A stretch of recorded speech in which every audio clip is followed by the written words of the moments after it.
Hello and welcome to the February 18th, 2021 edition of the Bobby Hesley Show. And actually, I'm not going to call it the February 18th edition of the Bobby Hesley Show. I am going to call it the Rush Limbaugh Edition of the Bobby Hesley Show. And for those of us who have listened to Rush for many years, there's one little noise that has defined the lunch hour for tens of millions of Americans for the last 30 years. And it's a sound that I'm going to continue to play throughout this broadcast in honor of Maharishi, the great one, Mr. Rush Limbaugh. For those of you who grew up on listening to Rush, welcome to your lunch hour for the last 30 years.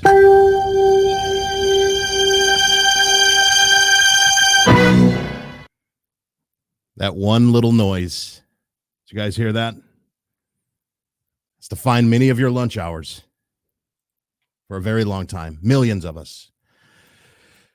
Rush Limbaugh passed yesterday, as we all know. And some of you might think that I'm a little bit late to the draw. Why are you just now talking about Rush Limbaugh? He died yesterday. Everybody was all over it yesterday. It's taken the internet by storm. It's taken Twitter by storm yesterday. So why is it that you're just now weighing in? Why did you wait an entire day, Bobby Hesley, to talk about Rush Limbaugh? I did that on purpose for two reasons. Number one, it was Ash Wednesday yesterday, so I wanted to do a more spiritual broadcast. And I encourage all of you to watch that broadcast, whether you're Catholic, Protestant, secular, whatever your background is, you should watch it. I also did a Right to Life of Michigan broadcast last night regarding black fathers and how they have no voice in the abortion argument.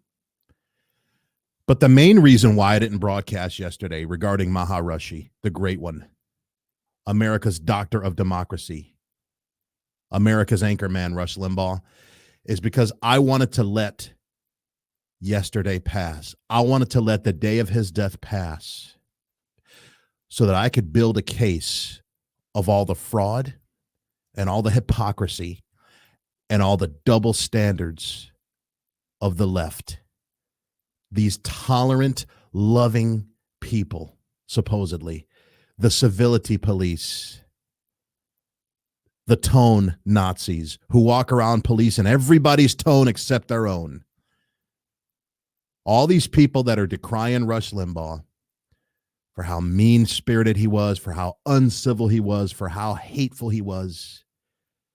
Well, if all of those things are so important to you, if it's so bad to be uncivil and hateful and all these things that they're saying Rush is as they dance on his grave, then why are you being so hateful and so uncivil? And for those of you who hate Rush Limbaugh, who can't stand the sight of him,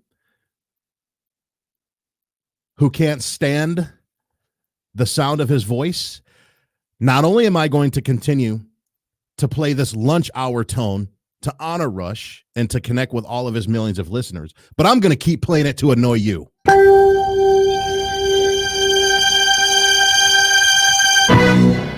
You like that? Huh? You like that? Hey, liberals. Hey, leftists. Hey, Biden voters. You want some music to your ears? I'll give you some sweet music on this Wednesday morning.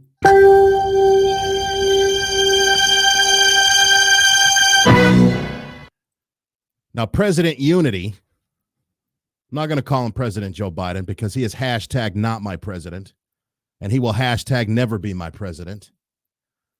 But I will call him President Unity. How's that? We can compromise. How about I call him President Herod?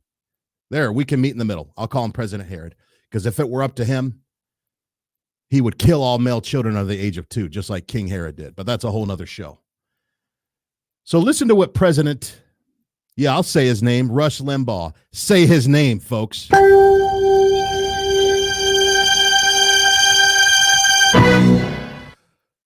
So when President Herod was inaugurated on January 20th, he pledged for healing and unity. And I'm going to let the tape prove that. Friends, democracy has prevailed. Together, we shall write an American story of hope, not fear, of unity, not division, of light, not darkness, a story of decency and dignity, love and healing, greatness and goodness.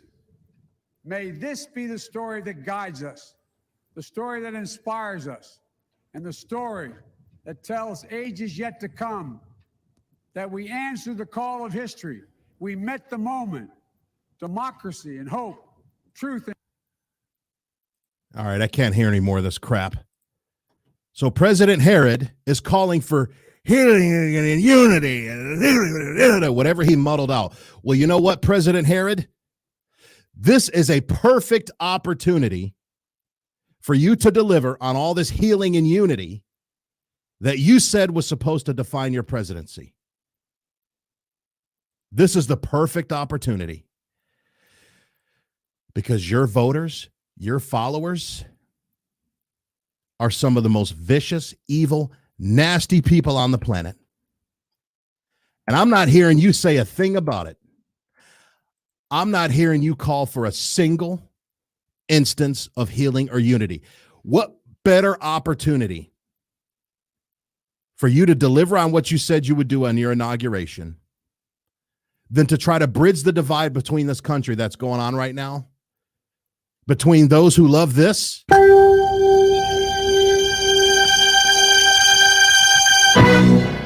and those who hate this.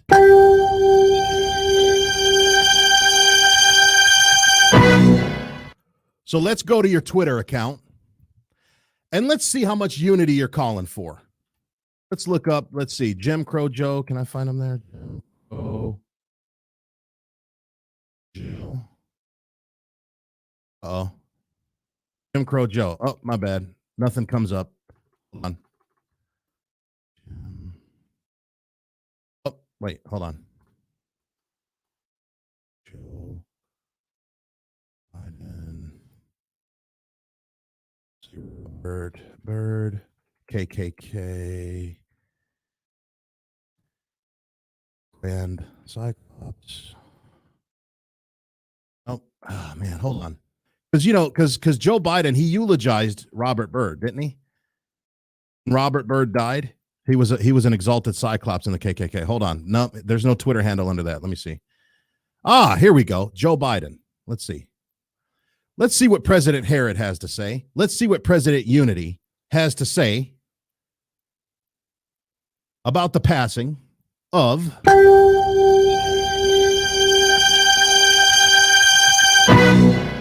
let's see. So Rush died yesterday, okay? And let's see. Today I announced our administration will, COVID-19, as I've said throughout my whole career, middle class built this country, okay? Today I joined Christians around the world. Oh, is that so? And observing Ash Wednesday as we season of Lent. You know what, President Herod, don't use big words you can't pronounce. All right, Lent is all about repentance and coming to God and all that. So don't use big words you can't pronounce, pal. Listen, I'm not seeing any calls for healing and unity on Joe Biden's Twitter account. Let's see, Biden-Harris administration open a special enrollment period. Nope, no calls for healing and unity. Let's see, COVID-19, but nope, no calls for healing and unity. February 16th. Hey, President Herod, when are you going to start calling off your attack dogs? All of your voters, all of your supporters are acting like satanic dogs from the pits of hell. And you said in your inauguration that you're calling for healing and unity. I'm not seeing anything on your Twitter account calling for healing and unity. I'm not. Speaking of Twitter, while we're on Twitter, let's stay on Twitter for a little bit. Okay? let's stay on Twitter for a little bit. And I want to show you a glimpse into the hearts and minds of the followers and of the voters of President Unity. Now, remember, these people are the ones who pride themselves on tolerance, who pride themselves on diversity, right? Tolerance and diversity, right? That's what they pride themselves on. They pride themselves on having a tone. Don't be a meanie. Be kind. Be kind and gentle, and don't be a big meanie. Don't bully. Don't be a bully. Be a star, right? These are the tolerance Nazis. These are the tone Nazis, right?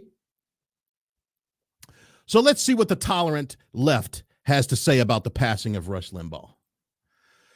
Steve Hofstetter, rest in piss, is trending because Rush Limbaugh died.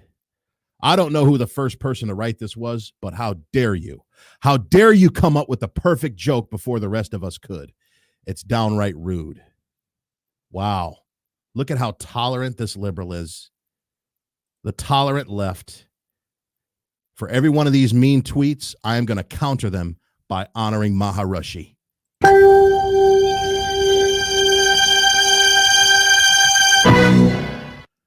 Let's look at the next tolerant tweet.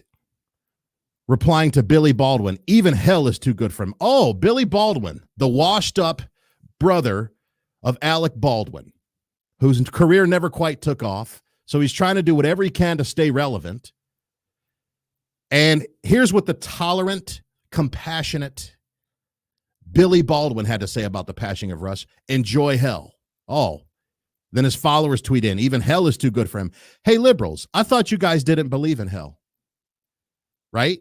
I thought you guys are a bunch of seculars who don't believe in the afterlife, who don't believe in the great beyond. So that's why you guys worship everything that's earthly. That's why you want to set up this unattainable, unsustainable civil rights utopia on earth, because according to you leftists, once you die, that's it, right? You're just going to take an eternal dirt nap, and there is no heaven and hell, right? Your little patron Saint John Lennon. Imagine there's no heaven, no hell below us, and no religion too. I thought you leftists didn't believe in hell. So now you believe in hell all of a sudden? Well, I guess you'll believe in it when you get there.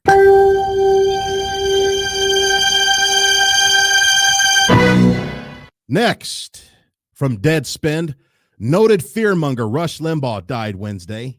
He was 70 and a blank hole. I'm trying not to get, I haven't monetized my channel yet, but I can't even repeat what these tolerant leftists are saying because I don't want to swear publicly because I'm a practicing Catholic. But look at what Deadspin said about Rush Limbaugh, the tolerant liberal left.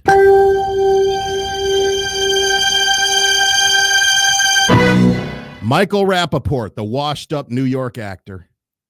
Look at his kind, tolerant, compassionate words towards Rush Limbaugh. Wow. Hey, President Unity, you better come get your voters, boy. Come get your followers, President Unity. Where you at?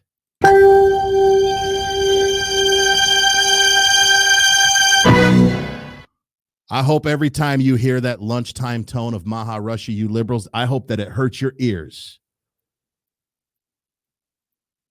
I hope that your ears bleed every time you hear that. Andrew Sarubian. Rush Limbaugh passes away from cancer, and Twitter lefties decide to trend this. Such nice people. Rest in piss. Look at that. Now, Andrew's one of the good ones. He's actually trying to raise awareness of all the filth and all the vitriol that the left is hypocritically putting out against Rush. Again, if Rush was such a bad guy, and if his grave deserves to be danced on because of how mean he is, then why are you guys being so mean? Right? Live out some of your principles here. If you feel that you have the right to attack and denigrate Rush Limbaugh and dance on his grave and urinate on his grave because of how uncivil he is, then that means that you should try to be the bigger person and be civil. But you're being anything but.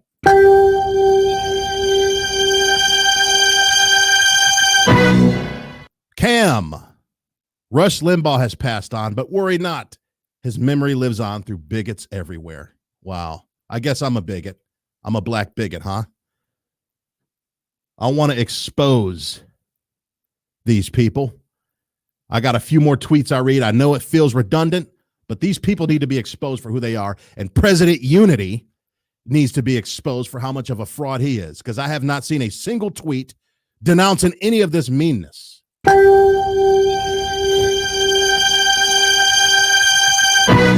Look at this evil. Look at what Jesse Spector put. Look at this. Look at this. This is all he had to say. He responded to Glenn Beck. Okay, Glenn Beck tweeted out, no words. I just got news that Rush Limbaugh passed away.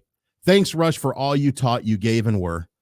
A hero to many, an icon, a patriot, a revolutionary that saved radio. Heaven's gain, our loss. What a sweet, thoughtful tweet from Glenn Beck, right?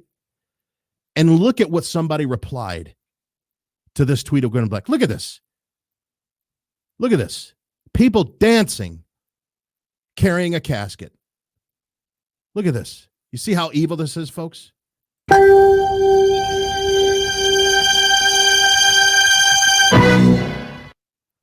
Finally, Luke Null. Rush Limbaugh already started a radio show in hell and is ranting about how the devil should shut the fiery gates because all those outsiders are ruining everything. Wow. So you liberals are having a conversion to Judeo-Christianity all of a sudden, huh? I guess the death of Rush Limbaugh makes you believers in the gospel after all. Because Jesus taught and warned about hell than almost anything else in the gospels. And all of a sudden, you secular, godless liberals are believing in hell. So maybe the death of Rush Limbaugh is doing some good. Maybe it's helping you liberals realize where you're headed if you don't repent and quit killing the babies.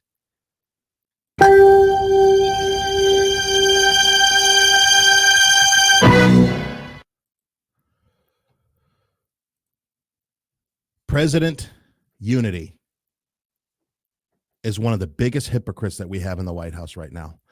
Do you guys want to see a difference? You guys want me to contrast President Unity with President Trump? I want you guys to think about something. If you had to compare the left and the right, we've had our polarizing and our divisive figures. I'll admit, Rush Limbaugh was one of them. I'm one of them, according to some people. But the left has also had their polarizing and divisive figures. So if I were to quiz you guys, who is the most recent person on the left, the most recent prominent leftist that was adored and revered by millions of leftists? And when that person passed away, you would think it would cause a lot of division because how polarizing and how divisive that person was. It just happened a few months ago. You guys know where I'm going? Weigh in on the comments. There it is. There it is. Ruth Bader Ginsburg, right? So let me show you the difference between the right and the left. Let me show you the difference between President Trump and President Unity, President Herod. I've already shown you that Joe Biden has committed a horrible sin of omission. He has been deafeningly silent about the passing of Rush Limbaugh. Not even a kudos to him. Don't forget, Joe Biden said that he's going to be the president of everybody. That's what he said at his inauguration speech. He said he's going to be the president of everybody. I played the clip, which, by the way, Mr. President Unity, where's your mask? Why were you not wearing a mask and leading by example? Since you're President COVID, right? You're President Dark Winter. Where was your mask during your inauguration speech? Riddle me that. But during his inauguration speech, he said that he wants healing and unity. And he also said that he's the president of everybody. He said that he's the president of all Americans, which means that according to him, not according to me, because he's hashtag not my president. For all you leftists, thanks for loaning me your hashtag not my president, by the way. I got that from you guys for the last 4 years when Hillary lost. That means that Biden is also the president of Rush Limbaugh, technically. According to Joe Biden, if you're the president of everybody, that means that you're the president of Democrats, you're the president of Republicans, you're the president of Bobby Hesley, you're the president of the pro-choicers, you're the president of the pro-lifers, and you're also the president of...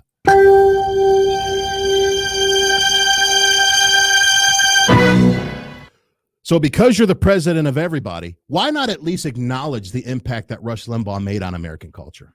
Why not at least acknowledge it? He's an American success story. He was worth hundreds of millions of dollars. He built the largest radio network pretty much in history. That's an American success story. Love him or hate him, agree with him or disagree with him.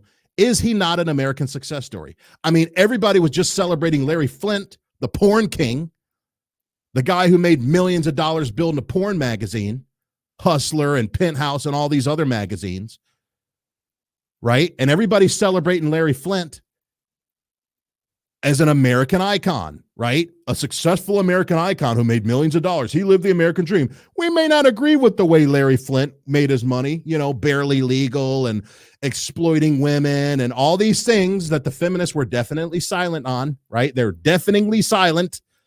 You never hear feminists lashing out against porn, even though that's one of the worst ways that women are exploited by the patriarchy. The joke's on them. The men get all the sexual pleasure, and the women have to deal with all the mental illnesses and the pregnancies and the STDs and the abortions and all the other things that come from being used by men. But hey, women's empowerment, right? Women's lib. I am feminist, hear me roar, right? So we celebrate Larry Flynt, who makes millions of dollars as a porn king. We celebrate Hugh Hefner when he died a couple of years ago. All the Playboy bunnies writing tell-all books about how horrible it was to live in that mansion. Oh, but he's an American icon. He's an American success story. Even though he probably hurt a few women on the way there, he kind of used women a little bit and, kind of made them objects and sex slaves and stuff like that. But hey, he's an American icon, right? He's an American success story. Well, where is all of that for Rush Limbaugh, right? Rush Limbaugh made millions of dollars. Rush Limbaugh was an American success story. Yeah, but he was mean. Rush Limbaugh, the way his tone, I didn't like Rush's tone. He may not have exploited women in porn, and he may not have had, sex slaves that came out and wrote tell-all books about how cruel he was and how much he used and abused them and raped them. But I just didn't like his tone, though.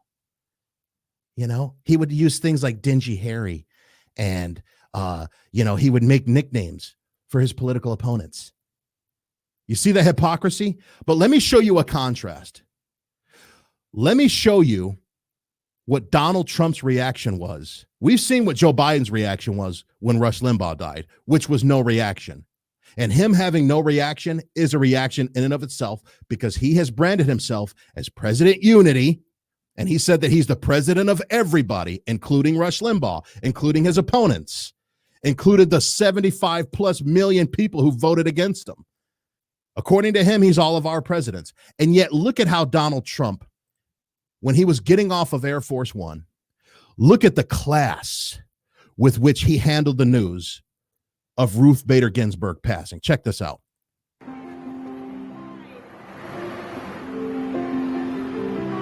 She just died? Wow.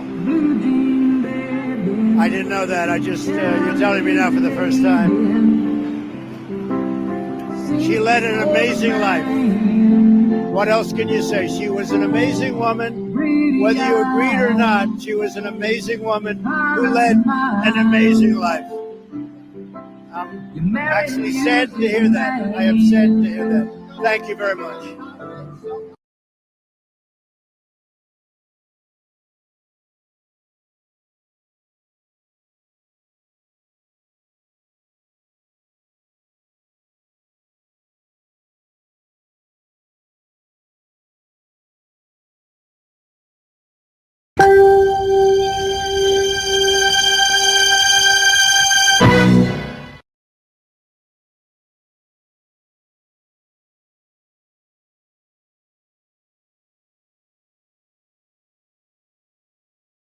Sorry, folks, forgot to unmute.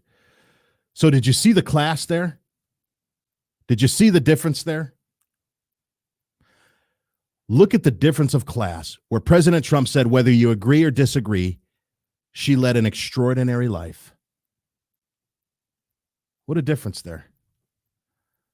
And a lot of us disagreed with Ruth Bader Ginsburg. Matter of fact, Ruth Bader Ginsburg, and I'm not speaking ill of the dead, I'm just revealing facts. Listen, if everybody can come out about Rush, if everybody can't even wait 24 hours to point out Rush's flaws and to point out his mistakes and to point out controversial things he said and mean things he said, then you know what? I can point out some things that Ruth Bader Ginsburg stood for 3, 4, 5 months after her death. Did you guys know that Ruth Bader Ginsburg advocated abortion as a source of black population control? She specifically said that abortion helps to control the black population. That's what Ruth Bader Ginsburg said. Yet when she died, President Trump showed nothing but poise, class, and decency and unity. Did you see how unifying Trump's reaction was to Ruth Bader Ginsburg's death? Do you really think Joe Biden would react that way? If Joe Biden was getting off Come On Man 1, we won't call it Air Force One, we'll call it Come On Man 1. If Biden was getting off Come On Man 1 and a reporter walked up to him and they said, President Unity, President Herod, Rush Limbaugh just died. Do you really think Joe Biden would react that way? I don't think he would. I think Jim Crow Joe would act like Jim Crow Joe and say something stupid. As a matter of fact, for all of you people that are decrying Rush Limbaugh, his supposed racism and his bigotry and his misogyny and his xenophobia and all these things, if things that a person said during their life disqualifies them from having respect shown to them on the day they die, if things that people say during their life that you don't like, that you disagree with, gives you the right to use their death and exploit their death as an opportunity to tell you how horrible of a person they are, then what are all of you going to say when Joe Biden dies? Huh? Now, hopefully, this is the decent guy in me. Hopefully, when that day comes that Joe Biden dies of natural causes, surrounded by his friends and family and his loved ones, hopefully he's gotten his last rites and he's reconciled back to the Catholic Church. That's what I hope and pray for every day. I pray for the conversion of Joe Biden every day, just like I prayed for the conversion of Barack Obama for 8 years. And believe it or not, I even prayed for the conversion of President Trump. As much as I love Trump, I still prayed for him every day when he was president. Whoever's occupying the White House is in the daily prayers of your man, Bobby Hesley. That's just how I roll. Because it says in 2 Timothy chapter 2, verses 1 through 5, or 1 Timothy 2, 1 through 5, that we are to pray for all kings. We are to intercede for those that are in authority. Okay? And I pray that Joe Biden, when that time comes, that he's surrounded by his loved ones, he's surrounded by his friends and family. Hopefully a Catholic priest will be there that have given him his last rites. But I'm going to keep you leftists honest. I'm going to keep you Biden voters honest, and I'm going to keep you consistent, and I am going to hold you to the principles that you hold everybody else to. I have lost track of all the racist, sexist, bigoted things that Joe Biden has said throughout his career, throughout his 48-year career. So based on the way you guys are conducting yourself at the death of Rush Limbaugh, you have an obligation to dance on the grave of Joe Biden when his day comes. You have an obligation to take advantage of the fact that when he dies, you need to publish every racist thing that he's ever said. I don't want my kids growing up in a racial jungle. If you don't support me, you ain't black. Right? When I talk with black kids, they taught me about cockroaches after they rubbed my leg. I can't keep track of all the racist things Joe Biden said, but you leftists better be locked and loaded and ready to denounce and condemn Joe Biden for his racism on the day he dies, because that's what you're doing to Rush Limbaugh, right?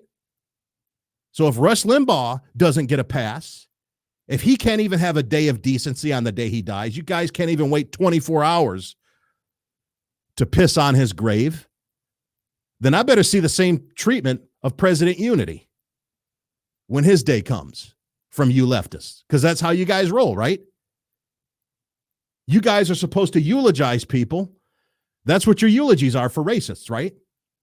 Rush was a racist, so his eulogy is all those tweets I just read. Well, are we going to see tweets like that about President Unity when he dies? That's a rhetorical question, because the answer is no.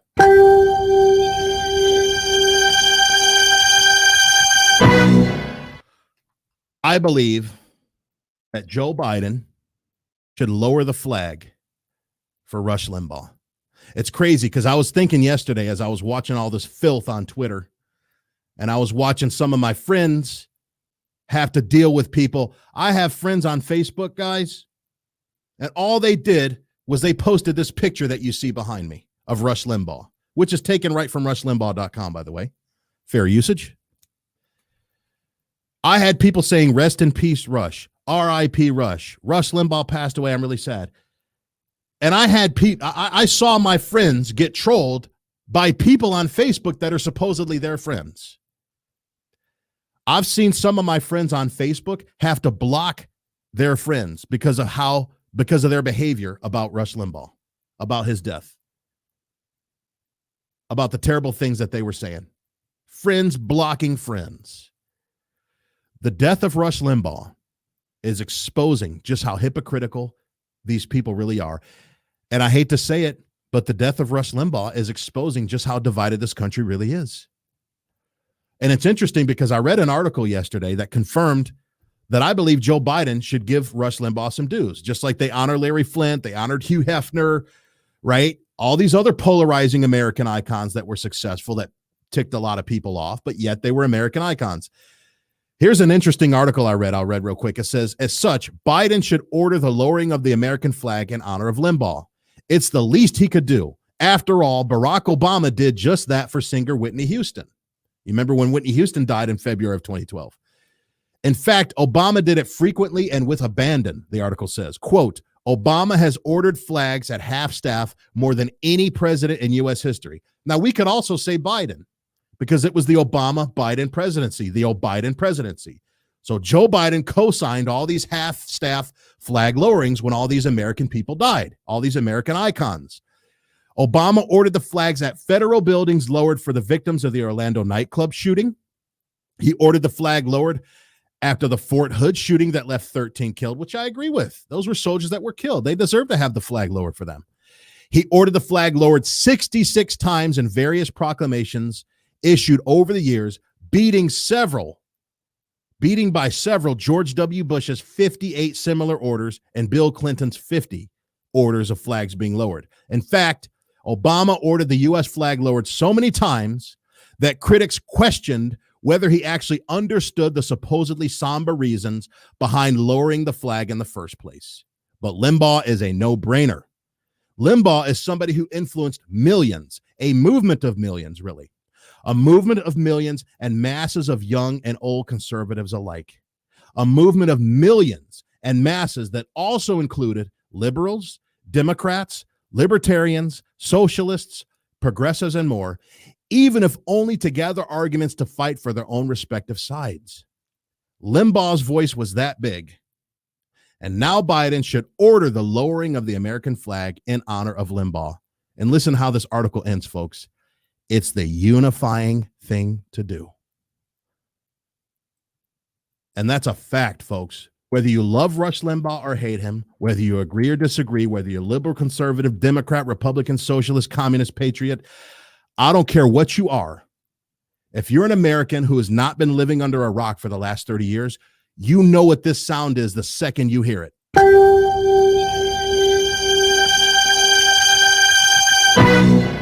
Who doesn't know what that sound is? Tell me. Everybody knows who that sound is. Everybody. That means that Rush Limbaugh was a very influential American. Now, again, I hate to keep repeating myself, but it deserves repeating. He may not have been the kind of influential American that you wish he was. Just like Larry Flint wasn't the kind of influential American I wish he was. Hugh Hefner wasn't the influential American I wish he was. I think they were scumbags. I do. The way they exploited and used women. Yet they were celebrated as American heroes and icons. Yet Rush doesn't get the same treatment. Now, some might say, well, Bobby, I think it's too petty for a president to get involved with a civilian, to weigh in. All Rush was a radio guy. You know, President Herod, he's got so many more important things he's got to attend to. You know, he's got to destroy, the Keystone Pipeline. He's got to do all these executive orders. He's got to do all these things that President Unity has been doing since he got sworn in. He don't got time to weigh in on civilian politics and to weigh in on some, radio guy who died. It's beneath the president of the United States. It is unbecoming for the leader of the free world. It is beneath the dignity of the commander-in-chief to weigh in on some racist fat white guy on the radio who died. Well, why don't you say that to Bill Clinton? Because if you think it's too petty for a president to stoop down and meddle about a radio guy, what about Bill Clinton? Back in 1993, a year and a half after Bill Clinton was elected, he actually called into a radio show in St. Louis called KMOX. And there was an article written about it. Here's what the article says in the New York Times. President Clinton dialed into a radio call-in program from Air Force One today and unleashed an unusually bitter 23-minute attack on the press, the Reverend Jerry Falwell, and conservative radio talk show hosts in general, and Rush Limbaugh in particular. Think about that, guys.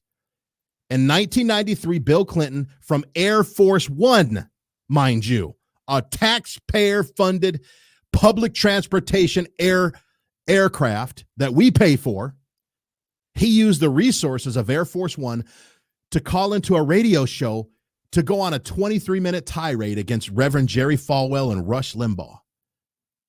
So all you left is saying, oh, president's got too much to do. They got better things to do than talk about Rush Limbaugh. Well, why don't you say that to Bill Clinton? The article continues. Mr. Clinton, who won an election a year and a half ago, and in part through his mastery of radio talk and television, portrayed the nation's airwaves as being filled with, quote, a constant, unremitting drumbeat of negativism and cynicism, unquote.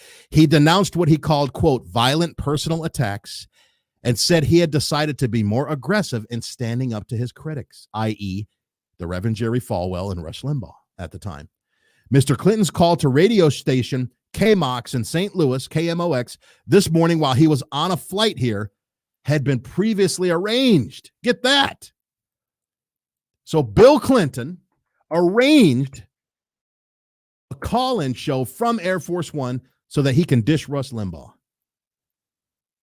So miss me with that hypocrisy of saying, oh, it's too much for a president to weigh in. What about Obama?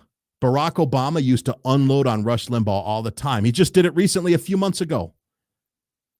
Rush Limbaugh even used to make jokes about it. He used to say, folks, I am living rent-free inside of the head of Barack Obama. Because Obama was obsessed with Rush Limbaugh. He would bring up Rush Limbaugh during press conferences. He would bring up Rush Limbaugh during interviews. He even brought up Rush Limbaugh during campaign speeches back in 2008 and when he was running for re-election in 2012 against Mitt Romney. Barack Obama couldn't help but talk about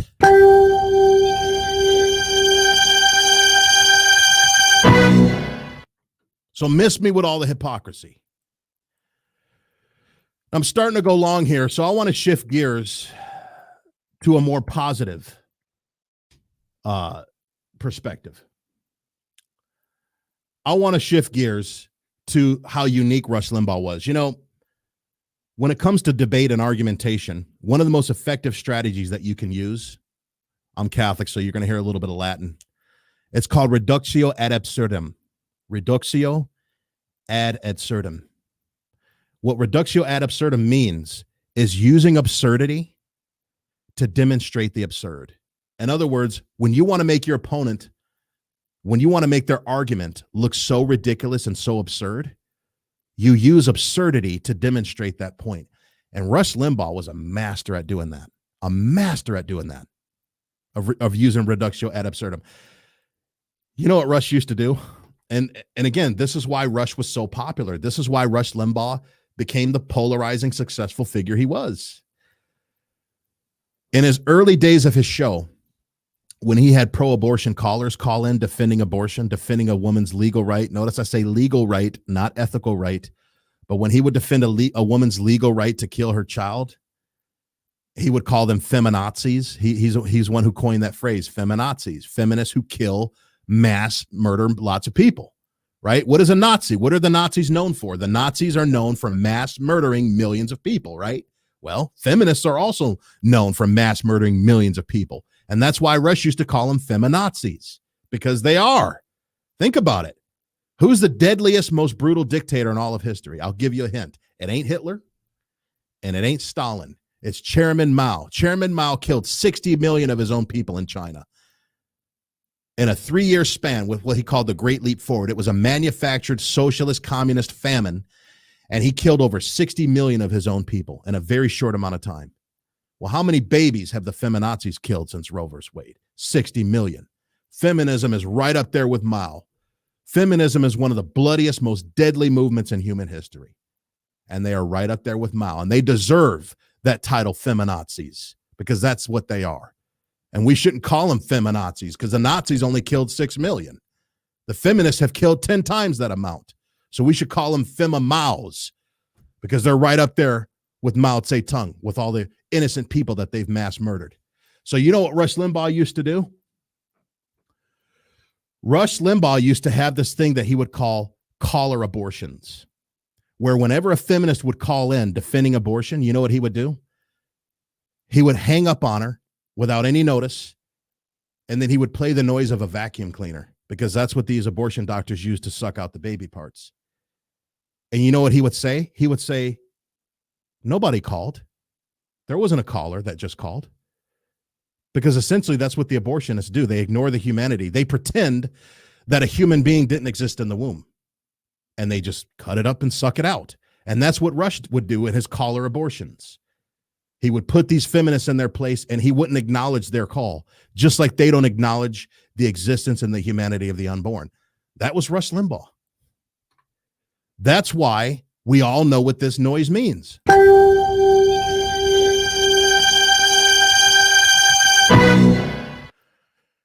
Now, Rush Limbaugh, for those of you who don't know, and I'm kind of aging myself a little bit, but another reason why Rush Limbaugh was so popular is because, thank you, Kathy. I wanted to wait. I wanted to give it a day because, again, I had to gather evidence. If I would have weighed in on Rush yesterday, which I really wanted to do, everything in me wanted to just give my condolences and, do that. But I had to build a case, folks. I needed a day. I needed these liberals to expose themselves for the wicked people that they are. Hence today's show. This is why I waited a day. I'm not late to the draw. I want to make sure when I show up that I got receipts. And I want to take you guys back to Rush Limbaugh's television program. One of his claims to fame was his TV program that he did in the early 90s. And, nobody could expose the left like Rush Limbaugh did. Let me show you an example of that. And this is why we all love Rush. Check it out. Let's look at Clinton walking the walk from last Thursday in his memorial service for Ron Brown. Go ahead and roll that tape if we have it. This is the one where, look, he's laughing, telling a big joke, sees the camera. Oh, no, let's cry. Look at that. Have you seen this?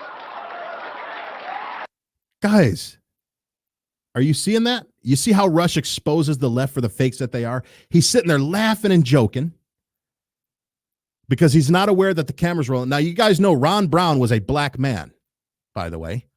Ron Brown, I believe, don't quote me on this, but I believe that Ron Brown was the Secretary of Transportation in the Clinton administration. He was a black man. And Brother Ronald Brown died tragically in a plane crash.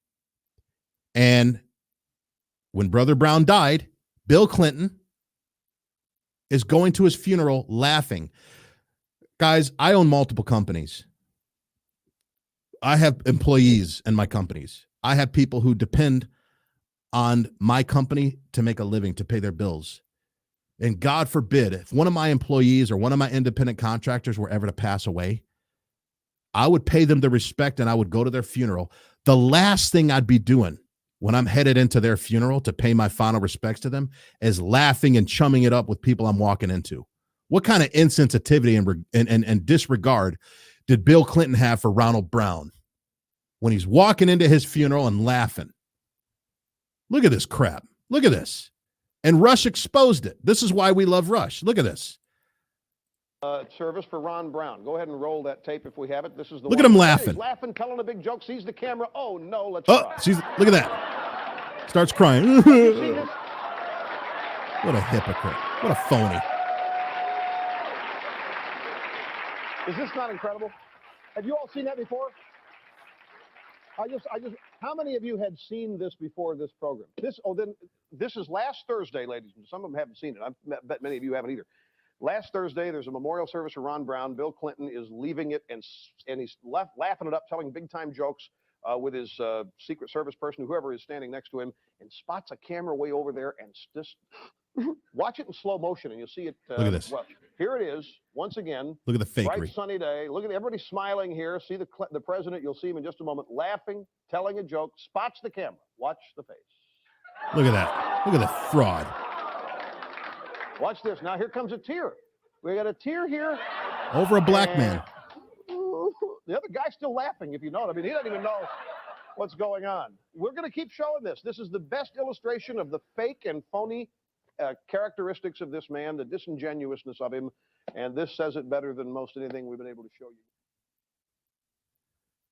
That's who these people are, folks. And that's why Rush was so popular, because he exposed them like nobody else.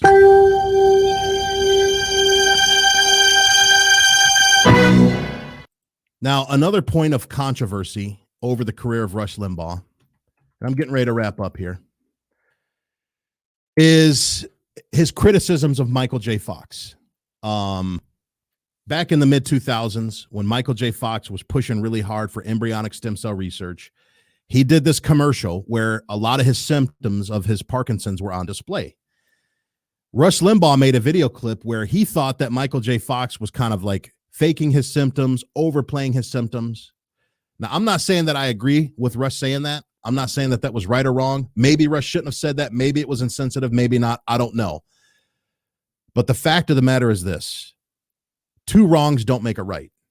A lot of people would say two wrongs don't make a right. But you know what's funny about people who say that two wrongs don't make a right? Yeah, I know, Deborah. We're all feeling it right now. What worse time could this come with the death of Maharishi? Everything this country is going through. And now we lose Rush. It just, when it rains, it pours, doesn't it, guys?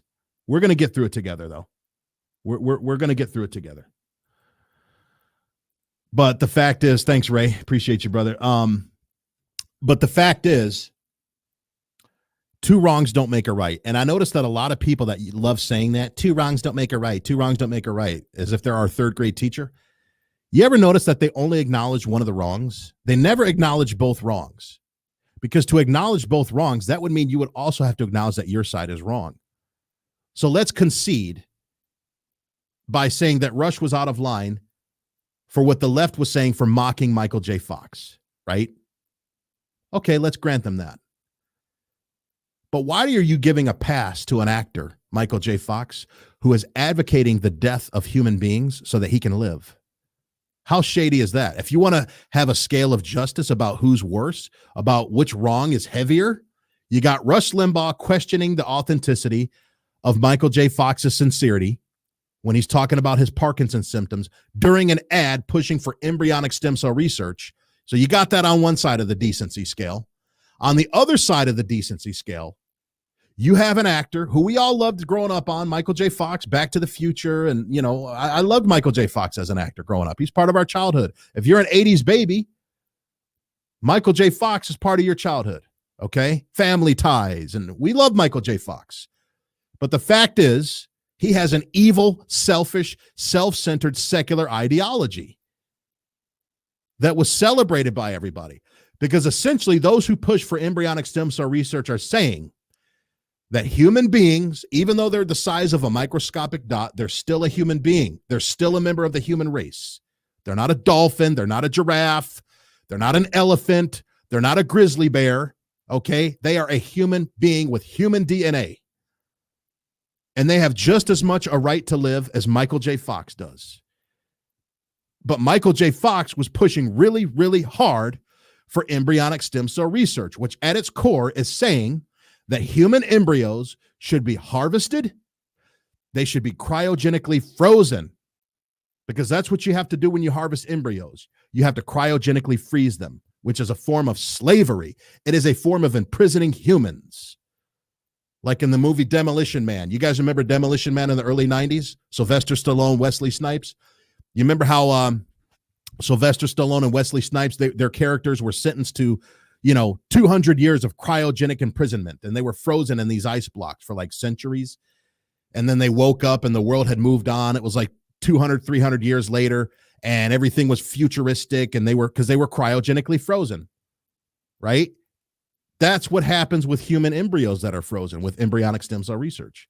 Not only are human embryos cryogenically imprisoned, which is a form of slavery, and the left is supposed to be against slavery, right? Where's the reparations for all these embryos, huh? We're talking about reparations for slaves hundreds of years ago, who they tried to give reparations to. Lincoln was trying to get them reparations before he was shot in the back of the head at Ford Theater by Democrats, by the way, who hated the fact that he ended slavery and was an abolitionist.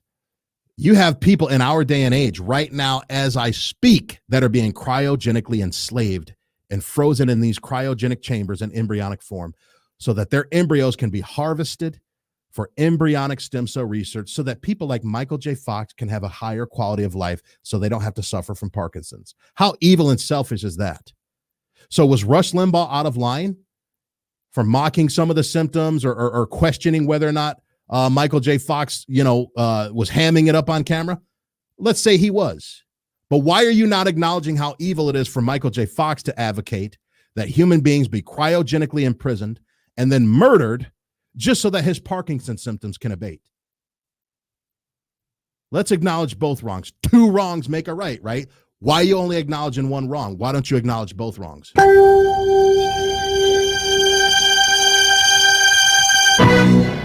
The other thing I really respected about Rush Limbaugh, and this all happened while I was stranded in Thailand. When George Floyd was killed, Rush Limbaugh reached out to the Breakfast Club. Charlemagne the God. We all know the Breakfast Club, the most famous radio show. Rush Limbaugh, a guy that they hate, he reached out to Charlemagne. He reached out to Angie Lee and the people that are in the Breakfast Club. He did an interview, a bipartisan dialogue interview with the Breakfast Club, and he acknowledged that he was outraged. Now, at the time, we all thought that Chauvin murdered George Floyd. We didn't realize that he was psyched up on fentanyl and cocaine and meth and all that stuff. That was before all the facts came out. Rush tried to be unified. He called into the Breakfast Club. They did an interview, and I thought that was very big of Rush to do that. Now, in closing, guys, give me a second here. Let me post that here for you guys to check out. But the fact is, while I'm doing this, guys, check this show out. I think it'll bless you. I think it'll enlighten you. Please give it a watch if you get some time.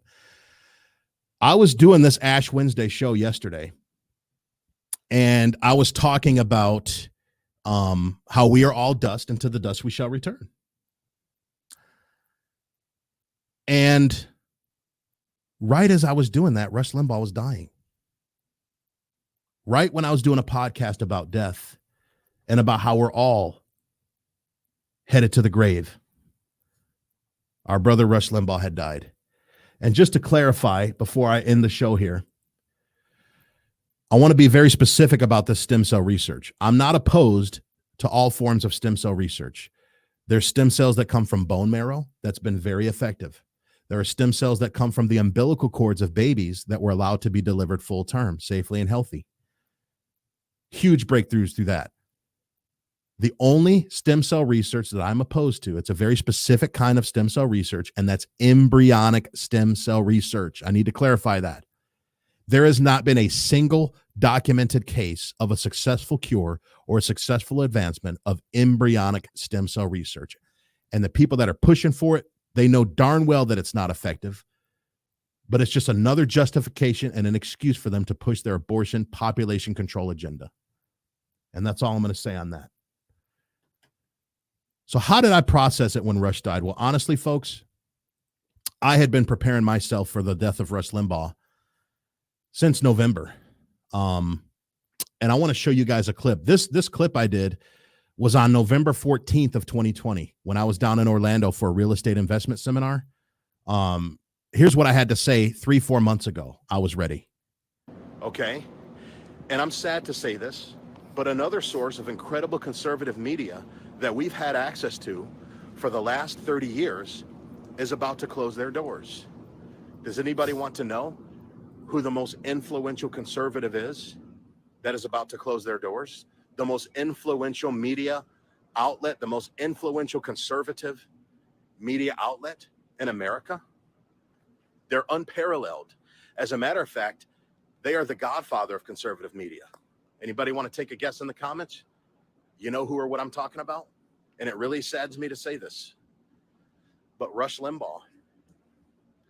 Unfortunately, Rush Limbaugh is in the final stages of his stage 4 cancer. It's highly advanced cancer.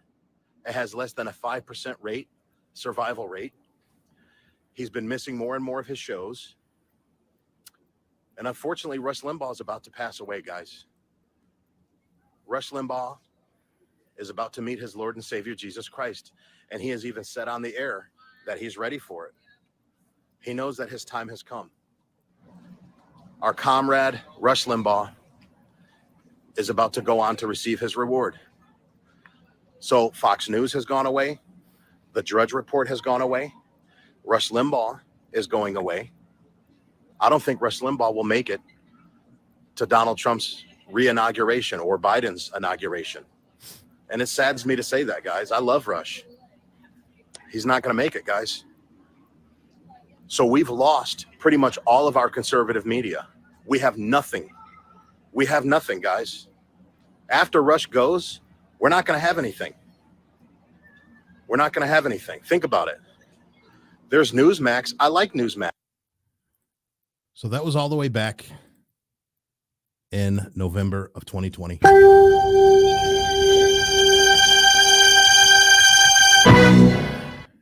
And then a few shows ago, this was actually 5 days ago, and in my last broadcast that I did, I just felt, I don't know, I felt in my spirit that Rush Limbaugh was going to die within a few days. When I made this broadcast, I just felt it in my spirit that Rush was on the brink of eternity. And this is what I said 2 broadcasts ago. And he lives down in West Palm Beach, Florida, which is where Mar-a-Lago is. And him and Donald Trump are very good friends. They've been friends for a long time. In fact, Rush Limbaugh was the very first talk show host to interview Donald Trump back in 2012 when Trump was talking about running for president, back when he was doing the whole birther controversy regarding Barack Obama's birth certificates. And I'll never forget, he had Donald Trump on, and I remember hearing Trump, I would be a great president. I would go after China, and I would do this. This was back in 2012 he was saying this. We talk about promises made, promises kept. He was a guest on Rush Limbaugh back in the summer of 2012, right during the 2012 election between Barack Obama and Mitt Romney. And he was on Rush's show back then talking about going after China, talking about being a great president, talking about building a wall. He was talking about immigration back then. A lot of people go back to June of 2015 when he came down the escalator at Trump Tower. No, even 3 years prior to that, he was talking about it. And the guy came in and did everything he said he was going to do years ago. But I believe that Donald Trump has been visiting with Rush Limbaugh down in Florida as Rush washes up on the shore of eternity. I bet they've been hanging out. And if I was a fly on the wall in that conversation, I would imagine that Rush was encouraging Donald Trump to keep fighting. I don't know if was encouraging him to run again or do whatever. But I believe that Rush Limbaugh has probably made some dying wishes to Donald Trump that Donald Trump is going to take to heart. I mean, think about it. Donald Trump last year gave Rush Limbaugh the Presidential Medal of Freedom, and he had his wife Melania put it on Rush. It's the highest honor you can get as an American citizen, to get the Medal of Freedom at a State of the Union address. They're very good friends. Donald Trump did a radio rally on the Rush Limbaugh show last year. 50 million people tuned in. 50 million people listened. Rush Limbaugh encouraged Donald Trump to go down to Georgia to stump for the 2 losers, the 2 Republican turncoats. And Trump did it. They're very good friends, guys. And we're about to lose Rush. Please pray for Rush. Pray for his wife, Catherine. And so that's what I believe Trump's been doing. I think he's been recouping down in Florida.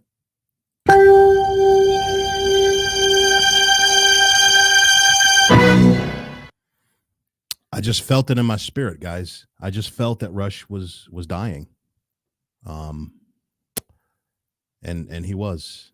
Brother Rush was. Now, as we close, I want to see some love emojis. If you love Rush Limbaugh And if he's in your mind and in your thoughts and in your prayers, let me see some love emojis. Show Rush some love, guys. Show the great one. Show some love for Maharashi. Because I'm going to end on a positive note here. I'm going to end when Rush Limbaugh got the highest honor that an American can receive, when he got the Presidential Medal of Freedom from President Donald Trump. I want everybody to like this video, comment on it, please share it. Please subscribe to my YouTube channel, and let's close out by seeing the honor, the much-deserved honor that Rush Limbaugh was given. Almost every American family knows the pain when a loved one is diagnosed with a serious illness. Here tonight is a special man, beloved by millions of Americans, who just received a stage 4 advanced cancer diagnosis. This is not good news, but what is good news is that he is the greatest fighter and winner that you will ever meet. Rush Limbaugh, thank you for your decades of tireless devotion to our country.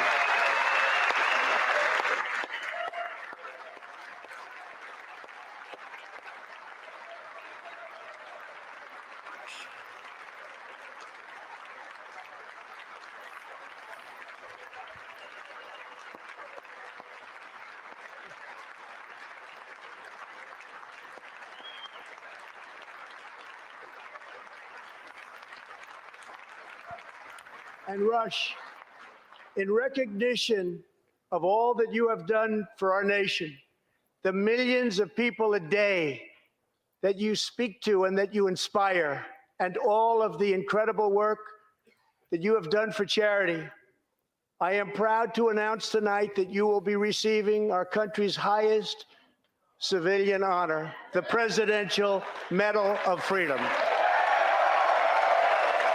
Look at the humility.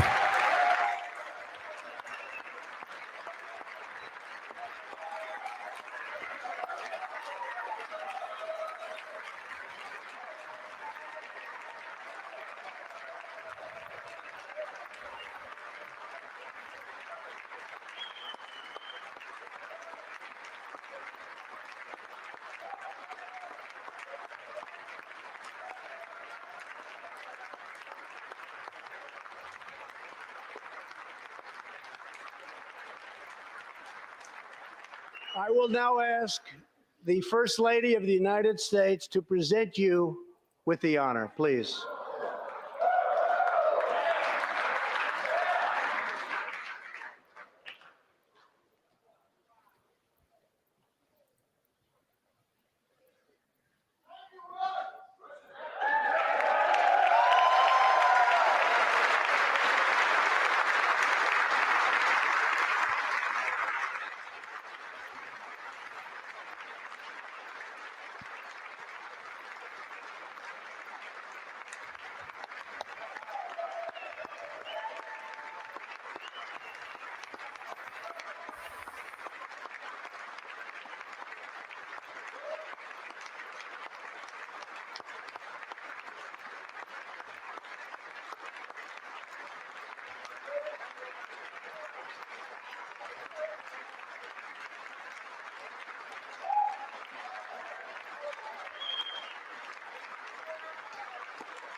Rush and Catherine, congratulations.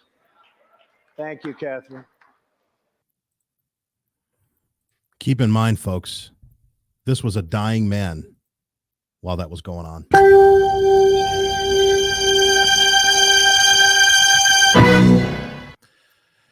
So I want to thank everybody for tuning in today. I want to truly thank you all. May Rush Limbaugh rest in peace. In the name of the Father, and of the Son, and of the Holy Spirit, amen. Eternal rest grant unto him, O Lord, and let thy perpetual light shine upon him. And may the soul of Rush Limbaugh and all the souls of the faithful departed, through the mercy of God, rest in peace. O blood and water, which gushes forth from the heart of Jesus as a fountain of mercy for us, we trust in you. O blood and water, which gushes forth from the heart of Jesus as a fountain of mercy for us, we trust in you. O blood and water, which gushes forth from the heart of Jesus as a fountain of mercy for us, we trust in you. In the name of the Father, and of the Son, and of the Holy Spirit, amen. Rest in peace, Rush.